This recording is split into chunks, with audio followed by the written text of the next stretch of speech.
अस्सलामुअलैकुम everyone, good morning and welcome to Geo Pakistan with Huma and Abdullah. एक बात जो हमने करनी है, हालांकि करनी है। मैं जरा सहम गया, डर गया। और आपको पता है ओवर द वीकेंड हमारा जश्न आज़ादी भी था, वीकेंड भी था, लॉकडाउन भी ओवर हुआ था और जनाब ऐसा वैसा कोई लॉकडाउन ओवर हुआ है कि बस ओवर ही हो गया। लोग आपको पता है कि वैसे तो बड़ी एहतियात की कोशिश की जा रही थी, लेकिन पंजाब में लाहौर में हमने सुना भी था वहाँ की अपनी वजीर से और वैसे भी सुना था कि लोग ज़रा कम लॉकडाउन कर रहे हैं। और फिर जो हमें रिपोर्ट्स मिली कि अब तो लॉकडाउन उठने से तो हर कोने पे क्राउड्स हैं, जमघटा है, पीपल आर सेलिब्रेटिंग हैप्पी।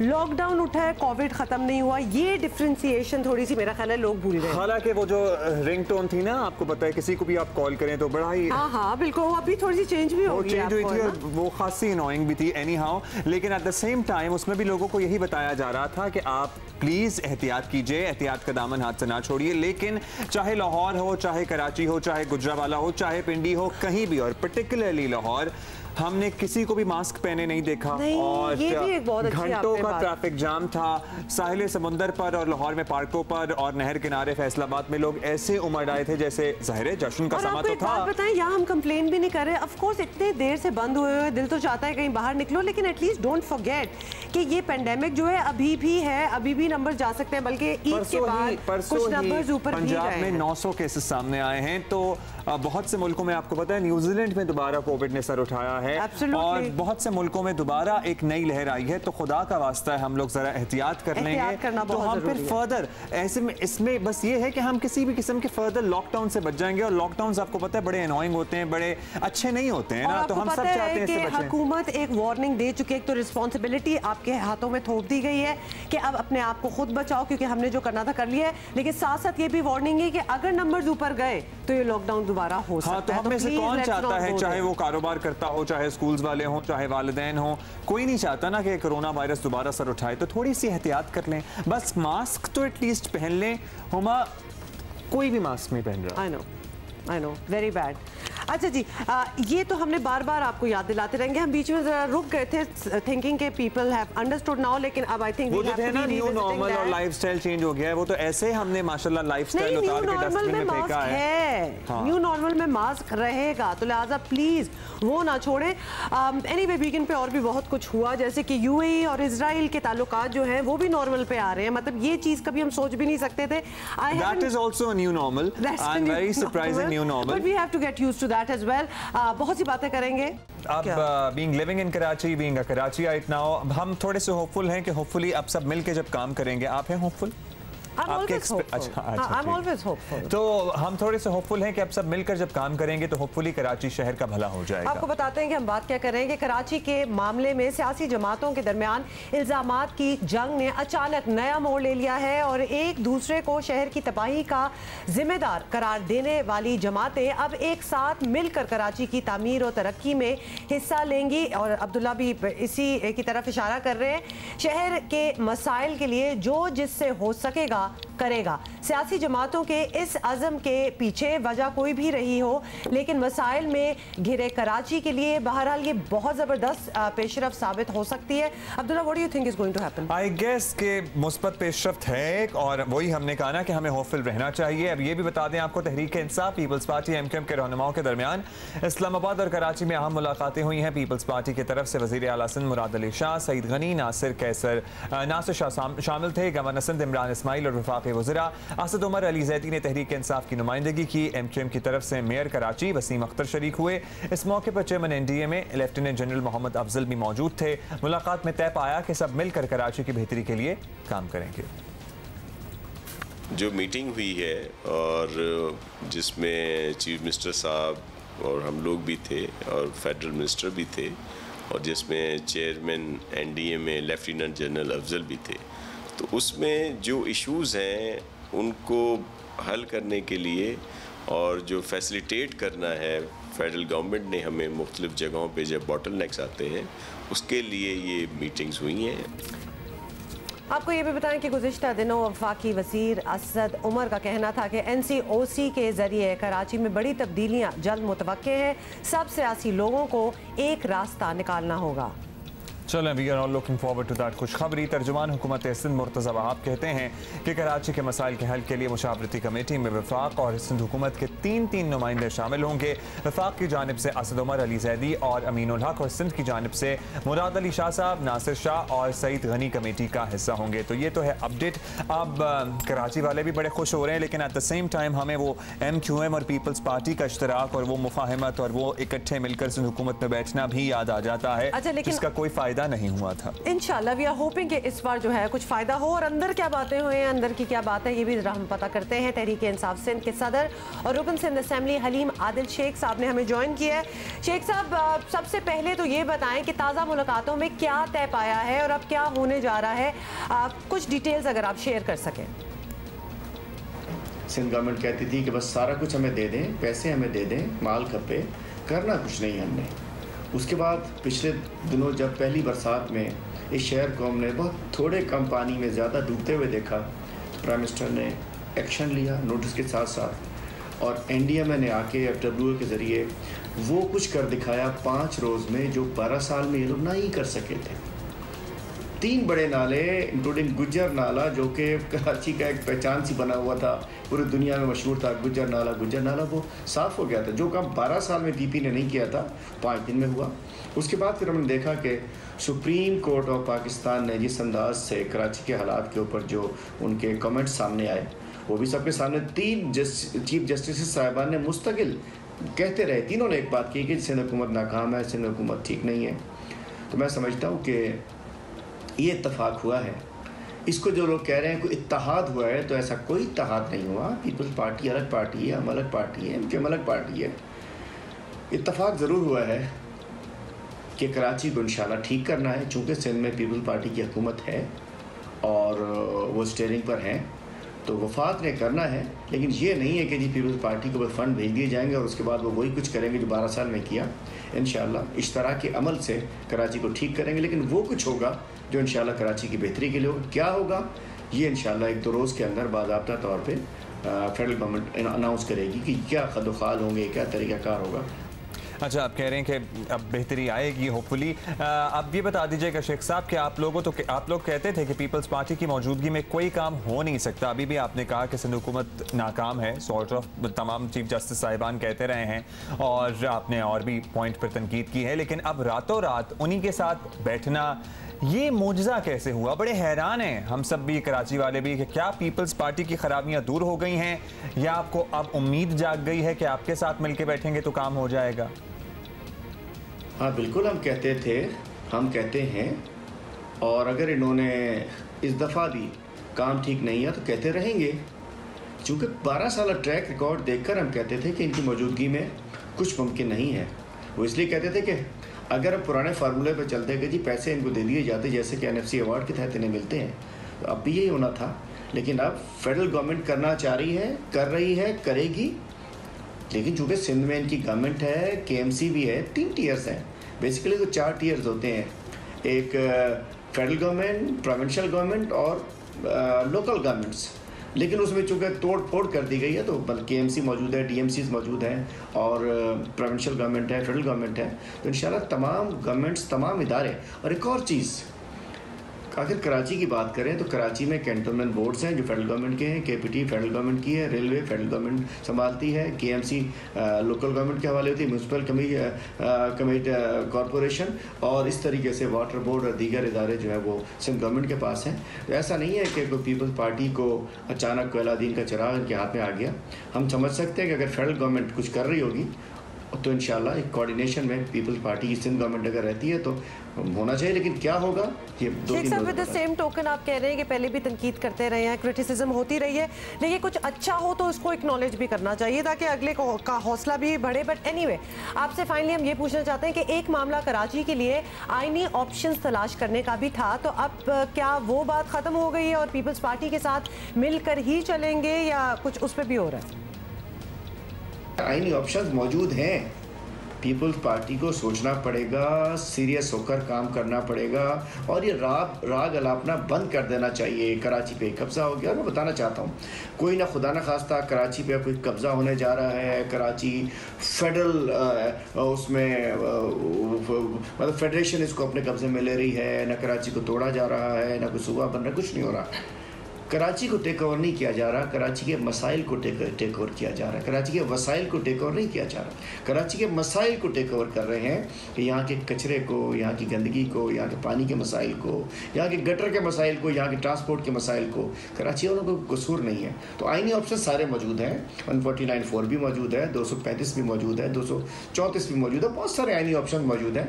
अगर लाजिम बात है, मरता क्या ना करता, अगर कुछ ना हुआ, कुछ ना किया इन्होंने आइन में रहते हुए, लेकिन ये तय है कि इंशाल्लाह जो होगा बेहतर होगा।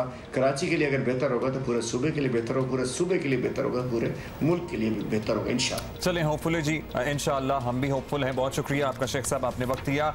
अब सिंध के वज़ीर तवानाई और पीपल्स पार्टी के रहनुमा इम्तियाज़ शेख साहब हमारे साथ मौजूद हैं, उनसे भी बात करते हैं कि क्या वो भी पुरुमीद हैं और क्या प्लान है अब आगे, किस तरह से काम करना है। शुक्रिया सर। बताइएगा कि पीपल्स पार्टी बिल आखिर अब कराची के मसले पर वफाकी हुकूमत के साथ बैठ गई है, मगर कोई ठोस मंसूबा अभी तो एटलीस्ट सामने नहीं आया कि क्या होना है, किस तरह से काम करना है। क्या हम इसे भी कमेटी का खेल समझें या फिर शहरी कुछ उम्मीद रखें इस बार?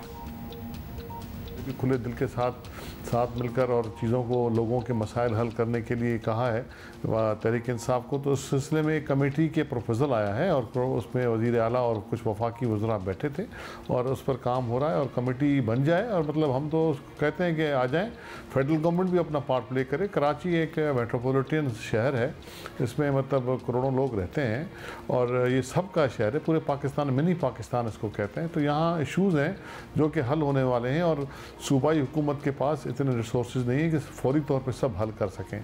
तो हम चाहते हैं कि मतलब पानी का मसला, सफाई का मसला और इशूज़ जो भी हैं जिसमें भी मदद उनकी चाहिए होगी, और ट्रांसपोर्ट का मसला, इस तरह वाटर बोर्ड के मसले, तो मतलब वो सब आके बैठ के हमारे साथ मदद करें हमारी, और हम मतलब करेंगे। लेकिन डेफिनेटली मैंडेट यहाँ सिंध हुकूमत का है, वज़ीर आला सिंध पाकिस्तान पीपल्स पार्टी के हैं, तो मतलब उनकी सरबराही में कमेटी बनी है तो हम उनको वेलकम करते हैं। फेडरल मिनिस्टर आके बैठें, लेकिन जो इख्तियार हमें लोगों ने दिया है हम उससे दस्तबरदार नहीं हो सकते। वो मतलब हमारे पास रहेंगे, हम तमाम जो स्टेक होल्डर्स हैं उनके साथ कोऑपरेट करने को तैयार हैं, उनके साथ बैठने को तैयार हैं, उनकी बात सुनने को तैयार हैं। लेकिन ये मतलब ज़रूर है कि यहाँ पॉलिसी या चीज़ें जो हैं वो सिंध हुकूमत ही लीड करेगी, वही इसको चलाएगी। और यहाँ मतलब कराची हो, हैदराबाद हो, सक्खर हो, लाड़काना हो, तमाम लोगों के मसाइल हम हल करेंगे इंशाल्लाह। और मतलब कमेटी बनी है तो हम इस उम्मीद के साथ मैं ये कह रहा हूँ कि हम चाहते हैं कि ये कमेटी काम करे, ताउन करे हमारे साथ, वफाक ताउन करे। बहुत से इशूज़ हैं जहाँ से ताउन नहीं हो रहा वफाक की तरफ से, जिसकी वजह से मसाइल खड़े हो रहे हैं। तो हम तो मतलब कमेटी खेल वाली बात नहीं कर रहे, हम तो सीरियसली चाहते हैं कि लोग आए। आपकी सीरियसनेस जो है वो बड़ी काफ़ी नुमाया है इम्तियाज़ शेख साहब, और seems like everybody is in agreement. Haleem Adil Shaikh से भी अभी हम बात कर रहे थे, वो भी बड़े पुरुमीद हैं कि सब कुछ ठीक होगा। So we are expecting a lot in Karachi. ये बताइएगा कि सिंध हुकूमत के वफाक से कुछ मुतालबात भी थे, तो उन मुतालबात पर क्या पेशरफ्त हुई? हमारे इशूज़ जो सिंध के हैं, हम उम्मीद रखते हैं कि एक अगर मुफाहमत की फ़िज़ा पैदा हो रही है तो उसमें भी वज़ीर आज़म एक मुस्बत रोल अदा करें और उनको सिंध के इशूज़ जो उनके हैं वो हमें हल करके दें। और जब आते हैं सिंध में तो वज़ीर आला को भी ज़रूर बुला लें, क्योंकि सबसे बड़े स्टेक होल्डर सिंध हुकूमत ही है, पाकिस्तान पीपल्स पार्टी है। उसको मशावरत में नहीं न लिया जाना अभी मतलब मैं समझता हूँ कि बड़ी ज़्यादती की बात है। तो हम उम्मीद रखते हैं कि वज़ीर आज़म मुफाहमत की एक फ़ज़ा चली है तो उसमें मतलब सिंध गवर्नमेंट को ऑन बोर्ड रखेंगे और हमारे जो जायज़ मुतालबात हैं, जो इशूज़ हैं, जिस तरह मैंने अर्ज़ किया, तो उनको हल करने की कोशिश करेंगे। और ये जो कुछ दिनों से चीज़ें चल रही हैं गवर्नर रूल्स की या फेडरल गवर्नमेंट के मुदाखलत की या कराची को अलग करने की, ये मतलब यहाँ के जो एक अमन बड़ी मुश्किलों से हासिल किया है हम लोगों ने, जो मतलब इंसानियत वाला मसला ख़त्म हुआ है और सब लोग यहाँ भाई भाई के तौर पे रह रहे हैं, उसको ख़राब करने की साजिश और कोशिश न की जाए तो मैं समझता हूँ बेहतर होगा। ये चीज़ें मुमकिन नहीं हैं और ये इसकी इतनी शदीद मज़ाहमत होगी सिंध की तरफ से कि मतलब ये कोई केक का टुकड़ा तो नहीं है कि काट के कराची को अलग ले जाएंगे हम और अलग एडमिनिस्ट्रेटिव सूबा अलग बनाएंगे, इसको यूनिट बनाएंगे, ये मुमकिन नहीं है, हो नहीं सकेगा। और कोई भी सिंध का रहने वाला इस चीज़ को बर्दाश्त नहीं करेगा और न ही होने देगा। अच्छा, अभी आपने खुद ही गवर्नर रूल वगैरह का तस्करा कर दिया, तो शेख साहब, वफाकी हुकूमत कराची से मुताल्लिक आपको पता है कि आइनी ऑप्शंस पर गौर कर रही थी, क्या बना उसका? आपको लगता है कि वो चैप्टर अब क्लोज हो गया, या इस मौजू पर कोई बात हुई है आपकी पाकिस्तान तहरीक इंसाफ की कमेटी मेंबरान से? अल्लाह की मेहरबानी से इस तरह की सूरत हाल तो कोई भी नहीं है कि जिससे ये ऑप्शंस लग सकें। तो मैं जिस तरह पहले अर्ज़ किया कि मतलब ये वो तमाम चीज़ें हैं जो कि मतलब किसी का जायज़ मैंडेट और जायज़ हक़ छीनने वाली बात है, जो कि यहाँ के लोग कभी भी बर्दाश्त नहीं करेंगे कि और कि यहाँ मतलब किसी को मैंडेट दिया हो और उसका मुख्तलिफ ऑप्शन सोच के मतलब वो करें। मैं तो मतलब अटॉर्नी जनरल साहब से भी और वज़ीर कानून साहब जिनकी ख़बरें आ रही हैं कि वो मशवरे दे रहे हैं इस तरह के या उनसे मुशावरत हो रही है, तो वो भी यहीं के हैं, सिंध के हैं। और सिंध की मैं उनको ये बता देना चाहता हूँ कि सिंध की वहदानियत के ख़िलाफ़ कोई भी चीज़, कोई भी सिंध का रहने वाला बर्दाश्त नहीं करेगा। तो हमें उनसे भी अपील यही करता हूँ कि वो इस तरह के मशवरे मतलब दें कि मतलब यहाँ अमन भी कायम रहे, लिसानी मसाइल भी पैदा ना हो। अच्छा जी, बहुत शुक्रिया। इम्तियाज़ शेख साहब हमारे साथ मौजूद थे और वो कह रहे थे कि इस तरह की सूरत हाल नहीं है कि इन ऑप्शंस पर गौर किया जाए। खैर, सूरत हाल तो अच्छी नहीं थी, तभी आप सब लोग भी मिलकर बैठे हैं। अब उसके पीछे क्या मुहर्रिकात थे ये तो हमें नहीं पता, लेकिन होपफुली अब जो आगे सूरत हाल बनेगी उसमें आवाम की बेहतरी ज़रूर शामिल होगी, क्योंकि कराची तरक्की करेगा तो पाकिस्तान तरक्की करेगा, ये बात तो तय है। ये शहर मुल्क की माशी शहरग है, ये शहर इकोनॉमी को सपोर्ट करता है और इस शहर को बेहतरी और तरक्की की सबसे ज़्यादा ज़रूरत है। और आपको पता है कि when this city locks down the entire country locks down, मतलब कितनी डिपेंडेंसी है आपस में। लेकिन मुझे एक बात अच्छी लगी है, इन प्रिंसिपल सारी parties seem to be on the same page and do recognise कि सारे मिलके ही काम करेंगे तो कुछ होना है, वरना कुछ नहीं होगा। वी जस्ट होप कि ये सब कुछ रहे and of course we'll keep you updated and posted on that. एक और अहम मामला which is a part of our top stories as well, मसला कश्मीर पर जो भी किया वो वजीर आजम इमरान खान ने तनहा किया। खारजा पॉलिसी चलाना दफ्तर खारजा के बस की बात नहीं, ये किसी ऑपोजिशन रहनुमा के एक्चुअली अल्फाज नहीं है, बल्कि ये बात है इंसानी हकूक की वजीर और तहरीक इंसाफ की सरगर्म कारकुन शीरीन मजारी साहिबा की। और आपको बताएं कि शीरीन मजारी के बकौल वजीर आजम ने अपनी तकारीर और बयानात से अकेले कश्मीर का बयानिया बदल कर दिखाया, मगर दफ्तर खारजा और दीगर इदारों ने वजीर आजम की कोशिशों और कश्मीरियों की जद्दोजहद पर पानी फेर दिया, ये भी उनका कहना था। हमारे सफारतकार 3 पीस सूट और कलफ लगे कपड़े पहनने के अलावा कुछ नहीं करते। आप नहीं मान रहे होंगे, उन्होंने कहा है, सुन लें। स्टेटमेंट देते रहेंगे तो जितना कि जी we support them politically morally, ये काफ़ी नहीं होगा। प्राइम मिनिस्टर का नैरेटिव बहुत स्ट्रॉन्ग है, लेकिन बाकी इंस्टीट्यूशनल सपोर्ट जो है वो भी लाजमी है। फॉरेन ऑफिस ना कर सकती है ना कर सकी है अब तक, इस पर आपको बात को आगे बढ़ा के लेके जाना होगा। वफाकी वज़ीर इत्तलात ने शीरीन मजारी के इस बयान पर तबसरा करते हुए सख्त तनकीद की। चलिए, तो आपने सुन लिया कि शिबली फराज साहब ने क्या कहा है, लेकिन वफाकी वजीर शीरीन मजारी दफ्तर खारजा पर पहले भी ताबड़तोड़ हमले कर चुकी हैं। जितना प्राइम मिनिस्टर इमरान खान ने स्टेटमेंट्स दिए हैं, ट्विटर पे ट्वीट्स किए हैं और जितना उन्होंने पूरा नैरेटिव बदला है सिंगल हैंडेडली, अगर हमारा फॉरेन ऑफिस और जो बाकी इदारे कश्मीर की पॉलिसी बना रहे हैं वो इसको टेक अप करते तो आज दुनिया नोटिस ले चुकी होती। हम तो इतने खौफजदा हो गए, कोशिश ही नहीं कर रहे। 3 पीस सूट्स या कलफ लगी हुई शलवार कमीज़ों में अपने फॉरेन मिनिस्टर से फ़ोन कर देगा, बात कर लेगा। ये जो traditional outdated method of diplomacy है ये ख़त्म होनी चाहिए। अच्छा, हम सारे स्टेटमेंट्स आपको शीरीन मजारी साहिबा के दिखा रहे हैं, ये बिल्कुल लेटेस्ट थी, दैट्स ट्रू। शीरीन मजारी ने ना सिर्फ हुकूमत में शामिल हैं, आपको पता है। वैसे मुझे ये लॉजिक भी समझ नहीं आई कि तनकीद ना करें, तनकीद बाहर जाके। मेरा ख्याल है दुनिया में अब ये रिवाज आम हो चुका है कि आप अपनी ही पॉलिसी, अपनी पार्टी की पॉलिसी पे तनकीद कर सकते हैं और ज़्यादा फेयर लगता है, और ये इससे आपकी क्रेडिबिलिटी और आपकी पार्टी की क्रेडिबिलिटी में इजाफा होता है कि ये वो पार्टी है जिसमें लोग आवाज उठा सकते हैं, बिल्कुल, जिसमें डेमोक्रेसी है, लोग बोल सकते हैं, इजहार राय कर सकते हैं। तो पीपल वुड इसको बी, encourage करना जनता वुड बी चाहिए, more attracted to honesty rather than बस आंखें बंद करके एक अगर पॉलिसी, एक लाइन जो है वो पुल की जा रही हो। अभी हमें ज्वाइन किया है, और ये तो बड़ी दकियानूसी बात है पुराने ज़माने की। सॉरी मैं सेनेटर साहब की दोबारा बात कर रहा हूँ कि जी बात ना करें, पार्टी छोड़ दें, अगर भाई एतराज़ है बात करेंगे। This is a very healthy environment अगर बात कर रहा है कोई तो। बिल्कुल, यही इसी को तो जमहूरियत का असूल ही है कि बोले आपने जो बोलना है। अभी हमें ज्वाइन किया सदर आज़ाद कश्मीर सरदार मसूद हमारे साथ है। मसूद साहब, कश्मीर पाकिस्तान की खारजा पॉलिसी का लाजमी हिस्सा रहा है, मगर अब एक बात की जा रही है कि शायद 5 अगस्त के बाद हम इतने मुतहर्रिक नहीं हुए जितना होना चाहिए था। आप भी यही समझते हैं? आपकी क्या राय है? मैं ये कहूँगा कि जो मसला जम्मू और कश्मीर है वो पाकिस्तान की खारजा पॉलिसी की अहम तरीन तरजीहात में रहा है 5 अगस्त 2019 से पहले और उसके बाद। और गुज़श्ता बरस अगर आप देखें तो पाकिस्तान की खारजा पॉलिसी का मरकज़ी नुक्ता मसला कश्मीर रहा है। बैनुल-अक़वामी ऐवानों में, दुनिया की पार्लियामेंट्स में और सिविल सोसाइटी के साथ उनके जो राब्ते हुए हैं।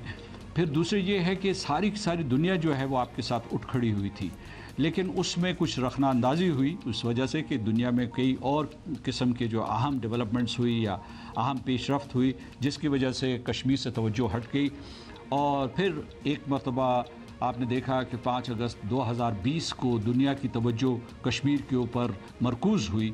और ये कहना दुरुस्त नहीं होगा कि पूरी की पूरी पाकिस्तानी कौम कश्मीर के सिलसिले में किसी किस्म की गफलत बरत रही। अच्छा सरदार साहब, आप खुद दफ्तर खारजा का हिस्सा रहे हैं, इस बात में कितना वजन है कि हमारी सिफारतकारी जदीद तकाज़ों से हम आहंग नहीं हैं या इक्विप नहीं है हमारे सिफारतकार के वो इस मसले को मज़ीद फोर्सफुली लेकर चल सकें? जी, मेरा ख्याल है कि ये कहना दुरुस्त नहीं होगा, क्योंकि जो है मैं इस वक्त दफ्तर खारजा का दिफा नहीं कर रहा, लेकिन मैं उनकी तारीफ़ व तौसीफ़ ज़रूर करना चाहता हूँ कि जो जदीद ज़राए इब्लाग हैं उनका वो इस्तेमाल कर रहे हैं। मिसाल के तौर पर जो डिजिटल टेक्नोलॉजी है उसका वो इस्तेमाल कर रहे हैं। अगर आपका मतलब ये है, आपका मकसद जदीद तकाज़ों से ये है। और दूसरे ये देखिए कि जो सफारतकारी है वो यकीनन मुख्तलिफ़ ममालिक में की जाती है, अक़वाम मुत्तहिदा में की जाती है। आपको पता है कि पाकिस्तान की कोशिशों की वजह से 50 बरस के बाद सलामती काउंसिल में एक मरतबा फिर जो है मसला कश्मीर पेश किया गया और 5 अगस्त 2020 को एक मरतबा फिर ये मसला ज़ेर बहस आया और उसके ऊपर ख़ासी ठोस बहस हुई। तो और जो जदीद तकाज़े हैं उसमें जो है एक किस्म का ग्लोबल आउटरीच का एक तरीका होता है, तो मेरा ख्याल है उसे किया जा रहा है। लेकिन मैं आपको ये मशवरा दूँगा, मतलब ज़राए इब्लाग को भी ये मशवरा दूँगा और दफ्तर खारजा को भी ये मेरा मशवरा है कि सिर्फ सरकारी ज़राए के ऊपर, सिर्फ सफारती ज़राए के ऊपर इन्हिसार करना काफ़ी नहीं है। हमें उसके अलावा जो है अवामी सतह पर एक तहरीक चलानी चाहिए जो चौकों चौराहों और शाहराहों में हो, दुनिया भर की शाहराहों में हो। जैसे कि वियतनाम के ख़िलाफ़ एक तहरीक चली थी, वियतनाम की जंग के ख़िलाफ़ एक तहरीक चली थी, जिस तरीके से नस्ल परस्ती के ख़िलाफ़ एक जो तहरीक चली थी। जब तक आप उस किस्म की तहरीक नहीं चलाएँगे, अक़वाम मुत्तहिदा की सलामती काउंसिल के ऊपर दबाव नहीं बढ़ेगा। और इसी तरीके से हिंदुस्तान जो है, जो कत्लेआम कर रहा है, जो नस्ल कुशी कर रहा है मक़बूज़ा जम्मू और कश्मीर में, आप उसे नहीं रोक सकेंगे। मसूद साहब, आप हमारे साथ हैं और ऑब्वियसली हम मौके का फ़ायदा उठाना चाहते हैं। You been a part of foreign office, तो आप बताएं कि सफारतकारी के महाज पर कश्मीर के लिए मज़ीद क्या किया जा सकता है और दफ्तर खारजा इस बारे में क्या कर सकता है? कुछ सजेशंस दें।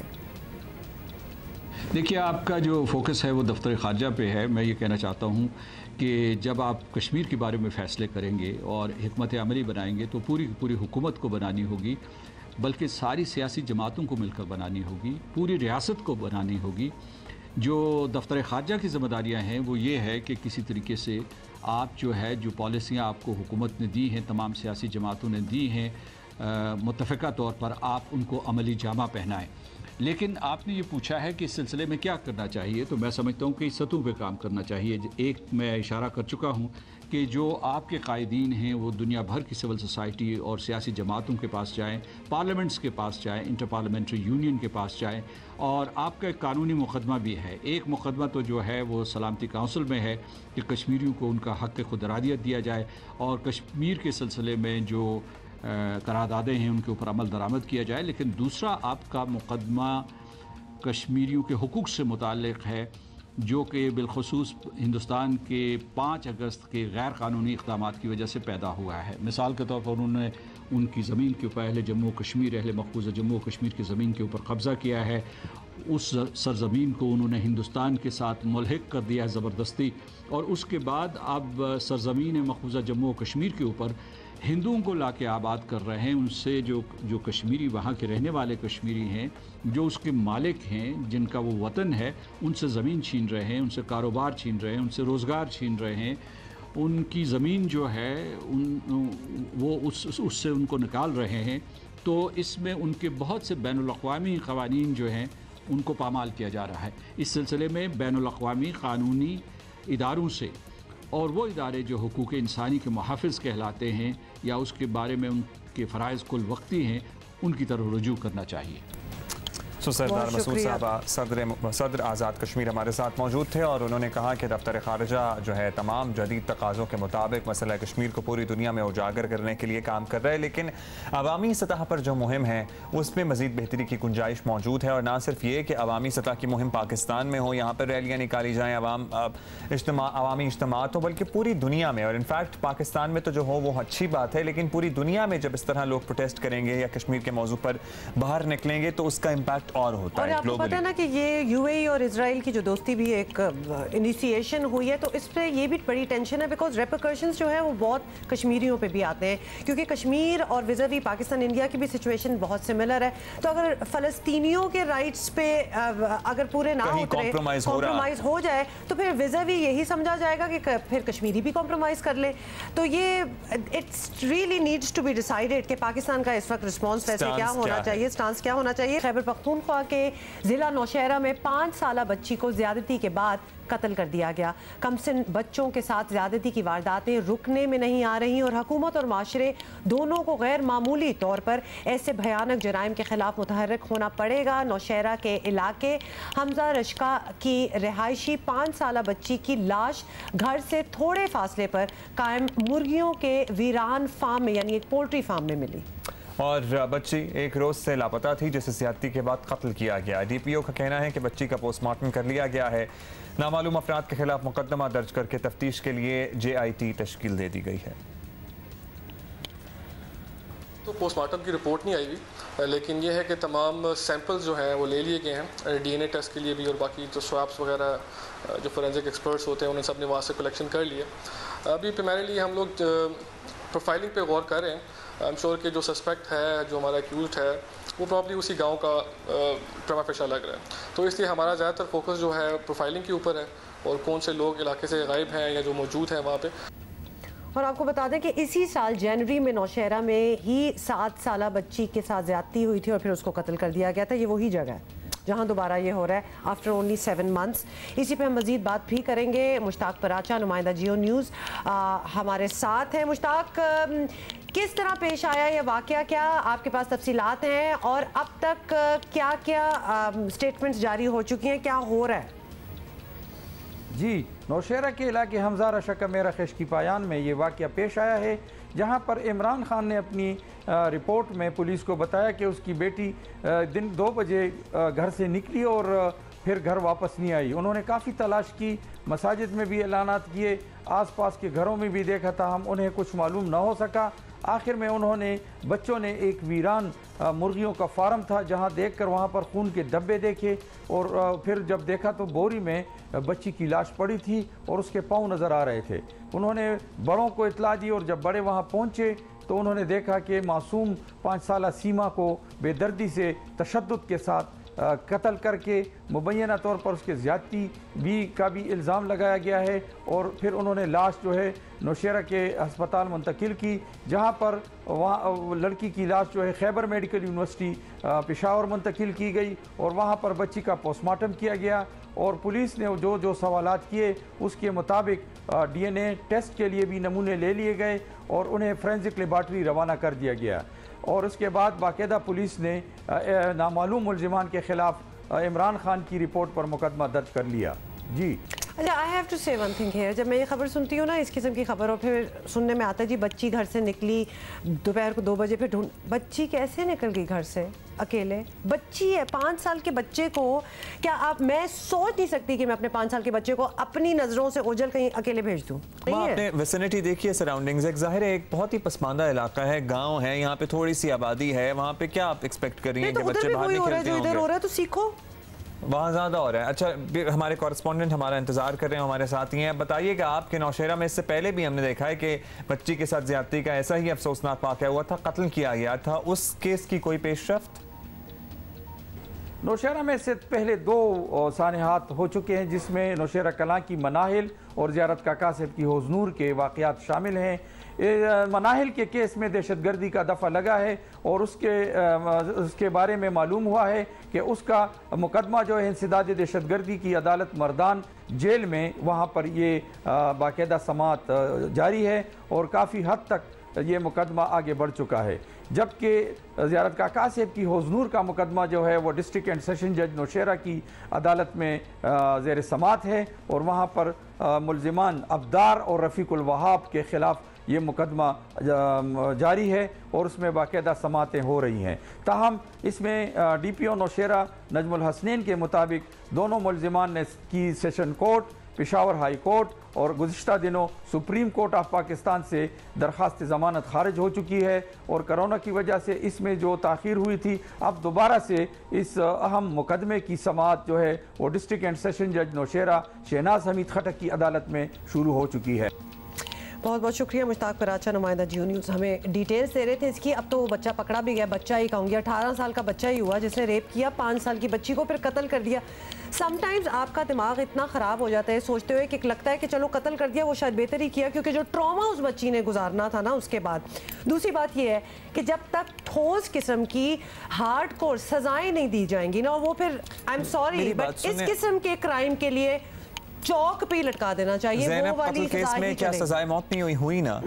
अब शायद शायद इस लड़के को पता भी नहीं होगा कि इस किस्म की कोई सजा हुई है, तो हमें एक तो अवेयरनेस, बट इस लड़के को ये तो पता होगा कि गलत है। हाँ, आगाही फैलाने की जरूरत है कि ये गलत काम है और इसीलिए कहते हैं कि जो स्कूल की सतह पे है इस किस्म की एजुकेशन देने की जरूरत है। लड़के लड़कियों को बताया जाए कि क्या सही है क्या गलत है, कोई आपको इस तरह से छेड़े या तंग करे तो आपको क्या रिएक्ट करना है, दोनों के लिए पहले घरों पे सिखाया जाए। ये स्कूल बहुत बात की बात है Abdullah, how do these people grow up, किस एनवायरनमेंट में वो जी रहे हैं कि उनके घर में भी तो बच्चियां होंगी ना कि they think they can attack a child। आपको बताएं कि पहले तो सिर्फ मौलाना फजलुर रहमान ही सहूलतकारी का इल्ज़ाम लगा रहे थे, अब पीपल्स पार्टी भी मुस्लिम लीग नून को हुकूमत की बी टीम कह रही है। ये अच्छा नहीं उनको लगा होगा सुन के। ऑपोजिशन की सबसे बड़ी जमात के लिए फैसला कुन सियासत का वक्त आ गया है। पीपल्स पार्टी के शरीक चेयरमैन आसिफ अली जरदारी का कहना है कि मुस्लिम लीग नून ने फिर साबित कर दिया कि वो नाकाबिले एतमाद है और हम नून लीग को साथ मिलाकर ताकतवर बनाते हैं और वो डील कर लेते हैं। अब मुस्लिम लीग नून डील करके तहरीक इंसाफ की बी टीम बन गई है, ये उनका कहना था। जराए बताते हैं आसिफ अली जरदारी ने मुस्लिम लीग नून को नाकाबिले एतमाद करार देकर खुद APC बुलाने का फैसला कर लिया है। और उधर APC की तारीख तय न होने पर हुकूमत ऑपोजिशन को सख्त तनकीद का निशाना भी बना रही है। उस तरफ नहीं जा रहे कि APC की तारीख देनी। अब मुहर्रम शुरू होने लगा है, अब मुहर्रम के बाद रबीउल अव्वल आ जाएगा और ये समझ रहे हैं कि मौलाना फजलुर रहमान को इस्तेमाल करेंगे और फजलुर रहमान समझ रहा है कि वो सियासी तौर पर बच्चों को वरगला सकेगा। दोनों भूल में है। फजलुर रहमान साहब जागते रहना, पिछली दफ़ा भी इन्होंने इस्तेमाल किया है, इस बार भी इनको सिर्फ NRO चाहिए। अच्छा जी, दूसरी जानिब मौलाना फजलुर रहमान का शिकवा अब तक बरकरार है कि दोनों बड़ी अपोजिशन जमातें दुरुस्त किरदार अदा नहीं कर रही हैं। एक तरफ हम इसको नाजायज़ कहें, जाली वोट और जाली मैंडेट के हामिल कहें, फिर नए इलेक्शन का हम पुरजोर मुतालबा भी करें और फिर जब भी इस गवर्नमेंट को किसी मसले पे वोट की ज़रूरत पड़ती है तो हमारी बड़ी पार्टियां जब उनको उन हालात में वोट देती हैं तो हमारी नज़र में वो ज़रा सूरत हाल से मुतसादिम हो जाती है। तो अब भी हमारा उनसे यही तकाजा है कि ये रविश अगर तर्क कर दी जाए।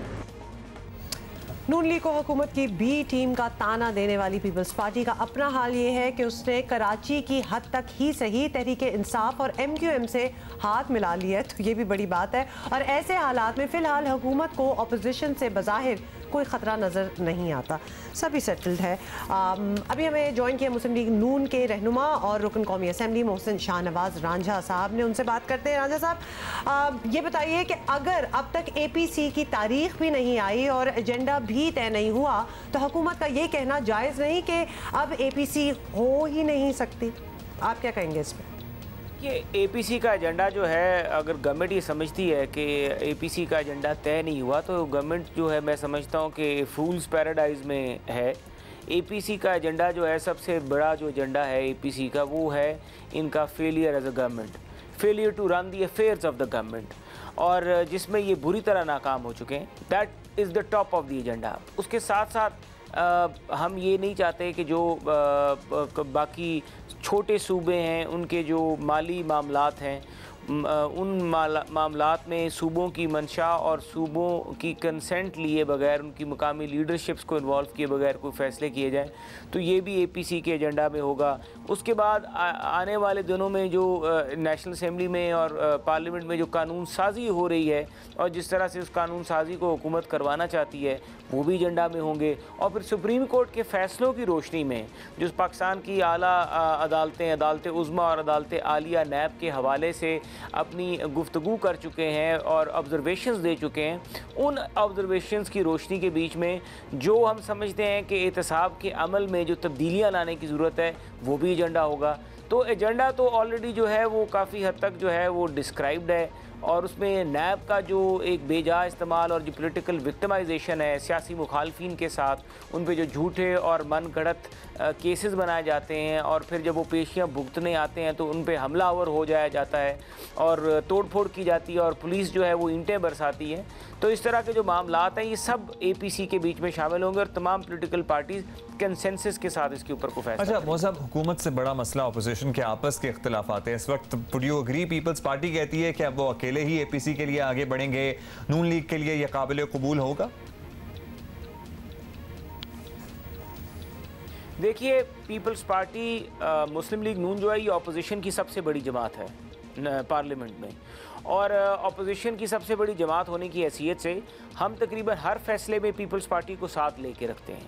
चाहे वो अभी हाल में ही होने वाली कानून साजी हो, उस अमल में भी पीपल्स पार्टी जो है, मुस्लिम लीग नून जो है और JUIF जो है और बाकी जो दीगर जमातें हैं अपोजिशन की, सब ने मिल के मुश्तरका लाएमल बनाया।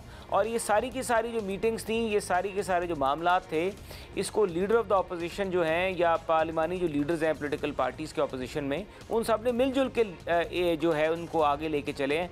और ये इम्प्रेशन जो है, ये मैं नहीं समझता कि ये इम्प्रेशन दुरुस्त है कि पीपल्स पार्टी जो है कोई सोलो फ्लाइट ले सकेगी। पीपल्स पार्टी हमारे एलाइज हैं और हम कंसेंसस के साथ ही काम कर रहे हैं। और 2 दिन तक तो ये सब चीज़ें इकट्ठी चल रही थी और आगे भी जो आइंदा आने वाला नेशनल असम्बली का सेशन है उसमें फिर हमने इकट्ठे बैठ के कई चीज़ें करनी है, मामलात को देखना है। तो we are on the same page, कोई इस तरह की मुझे डिफरेंस ऑफ ओपिनियन नजर नहीं आता। अच्छा जी, आपको पता है like the rest of the world Pakistan में भी ई-कॉमर्स तेजी से तरक्की कर रही है और कोरोना के तनाजुर में ई-कॉमर्स की अहमियत में मजीद इजाफा हुआ है। Everybody has been shopping online, you know that. जैसे कि हम फ्राइडे को पता कर रहे थे ना कि जो ऑनलाइन शॉपिंग पोर्टल्स हैं 9% उनकी सेल्स में इजाफा हुआ। बिल्कुल बिल्कुल जी।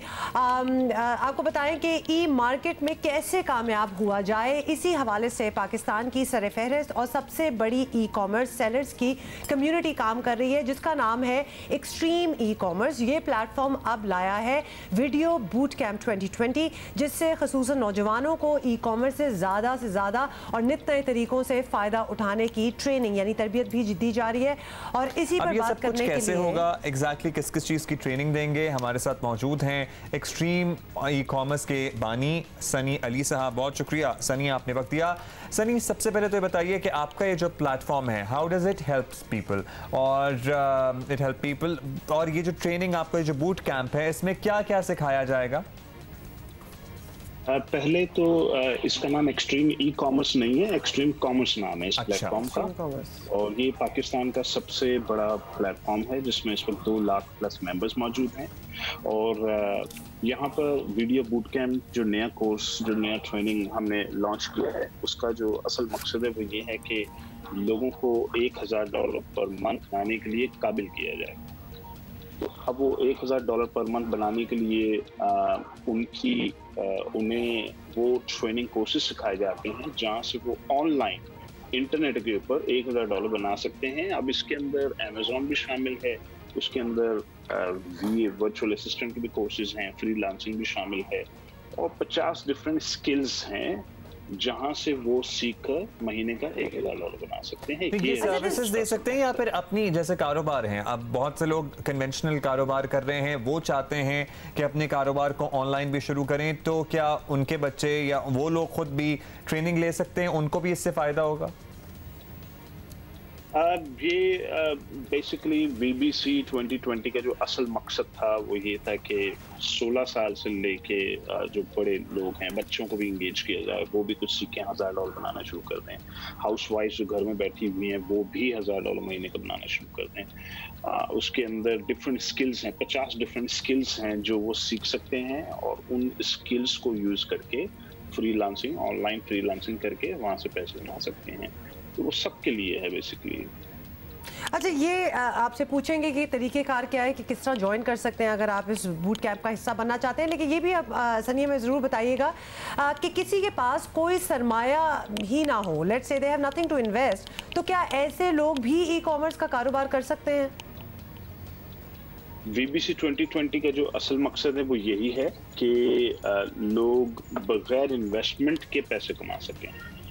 जो लोग इन्वेस्टमेंट कर सकते हैं वो फ्रीलांसिंग नहीं करेंगे, उन्हें फ्रीलांसिंग करने की ज़रूरत ही नहीं है। तो VBC 2020 जो हमने बनाया है उसके अंदर 50 स्किल्स हैं, 50 ट्रेनिंग प्रोग्राम्स हैं और ये 50 वो स्किल्स हैं जहां से वो पैसे बना सकते हैं बगैर इन्वेस्टमेंट किए। अच्छा, मुझे ना बड़ी क्यूरोसिटी हो रही है और सनी आप थोड़ा सा हेल्प करें इस क्यूरोसिटी को ख़त्म करने में कि जो 50 स्किल्स आप कह रहे हैं इसमें से चंद एक के नाम लें ताकि जो लोग हमें देख रहे हैं उनका भी इंटरेस्ट ज़रा डेवलप हो, बिकॉज अभी ये बड़ी अनक्लियर बात है। जब आप अमेज़ॉन कह रहे हैं तो हमें पता है कि अमेज़ॉन पाकिस्तान में ऐसी चीज़ें डिलीवर नहीं करता, तो हमारे लोग कैसे इन चीज़ों से, इन प्लेटफॉर्म से कमा सकते हैं?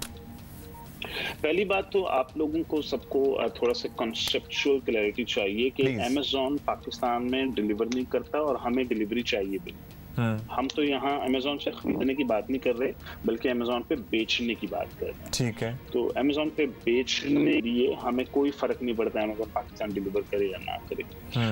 अमेज़ॉन के ऊपर अगर हम लोग इन्वेस्टमेंट नहीं कर सकते, सामान चाइना से खरीद नहीं सकते, तो हम दूसरों को हेल्प करते हैं अमेज़ॉन पे स्टोर खड़ा करने के लिए। ये कहलाता है FBA रिलेटेड फ्रीलांसिंग, या इसको कहते हैं वर्चुअल असिस्टेंट, कि हम किसी अमेज़ॉन के सेलर का BA बन जाते हैं। पाकिस्तानी लड़का या लड़की किसी गोरे क्लाइंट को उनके स्टोर में उनकी हेल्प करेंगे और वहाँ से $500,000 महीने का बना लेंगे। इसके अलावा बहुत सारे फ्रीलांसिंग कोर्सेज हैं जिसमें ग्राफिक्स से रिलेटेड कोर्सेज हैं, यूट्यूब के ऊपर स्टोर कैसे बनाते हैं, यूट्यूब से पैसे कैसे कमाए जा सकते हैं, शॉपिफाई की वेबसाइट बना के पैसे कैसे कमाए जा सकते हैं, वर्डप्रेस की वेबसाइट बना के कैसे पैसे कमाए जा सकते हैं, प्रोजेक्ट मैनेजमेंट टूल्स हैं, आसाना हो गया, स्लैक हो गया, इनकी सर्विसेज प्रोवाइड करके कैसे पैसे बनाए जा सकते हैं। अच्छा सनी, ये भी बताइएगा कि अगर ऑब्वियसली कोई भी इससे फ़ायदा उठाना चाहेगा, the idea is to make money, और नेचुरली आप भी वो जो $1000 वाला है which sounds very tempting, this would be for people जो कि अपने प्रोडक्ट्स भी सेल करना चाहते हैं या फिर सर्विसेज है, मतलब किस चीज़ पे ज़्यादा फोकस होगा? सर्विसेज के ऊपर ज्यादा फोकस है क्योंकि जिन लोगों के पास पैसे नहीं होते, कैपिटल नहीं होता, वो सर्विसेज प्रोवाइड करके पैसे कमाते हैं और 50 डिफरेंट किस्म की सर्विसेज हैं जो वो प्रोवाइड करके पैसे बना सकते हैं। अब इन 50 सर्विसेज के अंदर बहुत सारी ट्रेनिंग आ जाती हैं। अच्छा, ये जो आपका कैंप है इसमें कोई हमें ये सारी ही ट्रेनिंग दी जाएगी जो भी इस कैंप को ज्वाइन करेगा? क्योंकि बहुत ज़्यादा नहीं फिर हो जाएगा, कंफ्यूजन ना हो जाए ना कहीं कि Airbnb से करें कि यूट्यूब से करें या अमेज़ॉन से करें, या फिर आपको चूज़ करना होगा इनमें से? 50 के 50 ऑप्शंस अवेलेबल हैं उनके पास। जब वो अंदर आते हैं ट्रेनिंग प्रोग्राम के, उन्हें पहले गाइडलाइन दी जाती है। उनकी गाइडलाइन ये होती है कि अगर आपकी ये उम्र है, ये बैकग्राउंड है, पाकिस्तान से हैं, फलां जगह से हैं, तो फलां कोर्स एक्सप्लोर कर लें। फॉर एग्जांपल अगर एक शख्स मुझे कहे कि जी मैं अकाउंटेंट हूँ, मैंने अकाउंटिंग की डिग्री की हुई है, तो हम उसको बोलेंगे क्विक बुक्स से 0 की ट्रेनिंग ले लें VBC के अंदर, और यहाँ से आपका $1000 महीने का पोटेंशियली बनाया जा सकता है। अच्छा, तो ये कैसे पोस्ट ज्वाइन करें ये भी बता दें जरा। ये भी जरूर बताइएगा कि is this a model which is Pakistan specific या फिर कहीं और भी ये चला है और हम रेप्लिकेट कर रहे हैं, और आप अपने सफर के हवाले से भी बता दें रिगार्डिंग ई कॉमर्स। ये सिर्फ पाकिस्तान के लिए है, इसका बाहर से कोई लेना देना नहीं है, ना ये कोई हमारे अपनी मार्केट के हिसाब से डिज़ाइन किया गया है। गवर्नमेंट ऑफ पाकिस्तान के कुछ इनिशिएटिव्स हैं जहाँ पे 5-10 डिफरेंट कोर्सेज सिखाए जाते हैं लोगों को, और एक्सट्रीम कॉमर्स ऑलरेडी एक बहुत बड़ा प्लेटफॉर्म है पाकिस्तान का, और इसमें लोग इस वक्त 3.5 साल पहले 2017 में स्टार्ट हुआ था एक्सट्रीम कॉमर्स। तो हमने डिसाइड ये किया कि लोगों को इनेबल किया जाए, कि 1 मिलियन लोगों को इनेबल किया जाए कि वो $1000 महीने का बनाए, ताकि ये एक्सट्रीम $1 पाकिस्तान में आ सके। वंडरफुल, बहुत अच्छा इनिशिएटिव है। सनी, एक्सट्रीम कॉमर्स का आपका ये जो बूट कैंप है, ये लोग किस तरह से ज्वाइन कर सकते हैं? आपका फेसबुक पेज है, आपकी वेबसाइट है, राब्ता कैसे करना है? एक्सट्रीम कॉमर्स फेसबुक के ऊपर सर्च करेंगे और उसे ग्रुप को ज्वाइन करेंगे, और ग्रुप के अंदर फिर मेंबर्स गाइड कर देंगे कि पहला step, second step, third step क्या है उनका। ठीक है, थैंक यू जी। एक्सट्रीम कॉमर्स के बानी सनी अली हमारे साथ मौजूद थे, और साउंड्स वेरी टेम्पटिंग। आप लोग मजीद एक्सप्लोर कर सकते हैं, देख सकते हैं किसमें क्या ऑप्शन है और आप किस तरह से यूं अपनी कमाई में इजाफा कर सकते हैं। जरूर आप फेसबुक पे ढूंढें and join in. Welcome back जी। Welcome back. और 2 ब्रेक से पहले हम मोहसिन रांझा साहब से बात कर रहे थे, और ये हम बात कर रहे थे कि पीपल्स पार्टी भी मुस्लिम नून को हुकूमत की बी टीम कह रही है, बहुत बड़ा इल्जाम है। रांझा साहब शुक्रिया एंड माजरत, आपको तो ज़्यादा इंतजार करना पड़ा। सो हम गुफ्तगू के सिलसिले को आगे बढ़ाएं फिर इनसे। बिल्कुल, फाइनली आपसे ये सवाल भी हम करना चाह रहे थे, जो अब मौका मिला है तो आपसे कर लेते हैं मोहसिन साहब के मौलाना फजल रहमान अलग नाराज है, और उनसे भी कोई राब्ता हुआ या बात शहबाज शरीफ की माजरत के बाद आगे ही नहीं बढ़ी? आप ही बता सकते हैं हमें। देखिए, मौलाना फजल रहमान साहब पाकिस्तान की सियासत में एक आइकॉन है, और हमारे लिए उनका एक तजर्बा है, और उनकी देखिए हर पॉलिटिकल पार्टी का और हर सियासी वर्कर का एक अपना नज़रिया होता है कि एक अगर प्रॉब्लम है तो उसको अप्रोच किस तरह किया जाए। मकसद मंजिल सबकी एक ही होगी, अप्रोचेस में डिफरेंसेस होते हैं। मौलाना साहब हो जाएं या पीपल्स पार्टी हो जाए, मौलाना साहब के जो तहफ़्फ़ुज़ात थे, जो कन्फ्यूजन्स थी, जो थोड़ी बहुत मैं समझता हूँ कम्युनिकेशन गैप की वजह से कुछ चीज़ें डेवलप हुई थी दो ये पिछले दिन नेशनल असेंबली में, वो कम्युनिकेशन गैप की वजह से चीज़ें हुई थी। उसमें जो वो चीज़ें थी, तहफ़्फ़ुज़ात थे, वो हमने दूर भी किए, और फिर मौलाना साहब उसमें प्रोसेस में हमारे साथ इन्वॉल्व भी रहे, और उसके बाद आज तक भी हम बिल्कुल एक पेज पे हैं। और जैसे ये अभी कोरोना वाला ये सिचुएशन अब पाकिस्तान में कमी वाक़या हो रही है, तो मौलाना साहब को ऑन बोर्ड लिया हुआ है, और हमने APC को बीच में जो बाकी भी स्टेक होल्डर्स हैं, ऐसे लोग जो पाकिस्तान में ऐसे मकतबा फ़िक्र के लोग या ऐसी ऑर्गेनाइजेशंस या ऐसी काउंसिल्स जो पाकिस्तान के बीच में एक बहुत बड़ी फॉलोइंग रखती हैं, वो लोग भी पाकिस्तान की तमाम पॉलिटिकल पार्टीज़ को कोशिश करें कि एक प्लेटफॉर्म पे हों। चलें जी, बहुत शुक्रिया, आप कोशिश कर रहे हैं, लेकिन अपैरेंटली मौलाना साहब और पीपल्स पार्टी को भी आपकी तरफ से वो कोशिश कोई ख़ास नज़र नहीं आ रही, क्योंकि वो अप्रिशिएट नहीं कर रहे, और वो कह रहे हैं पीपल्स पार्टी ने तो आपको बी टीम तक कह दिया हुकूमत की। लेट्स सी कि आगे क्या सूरत हाल बनती है, और मौलाना साहब की नाराज़गी तो किसी से ढकी छुपी है नहीं।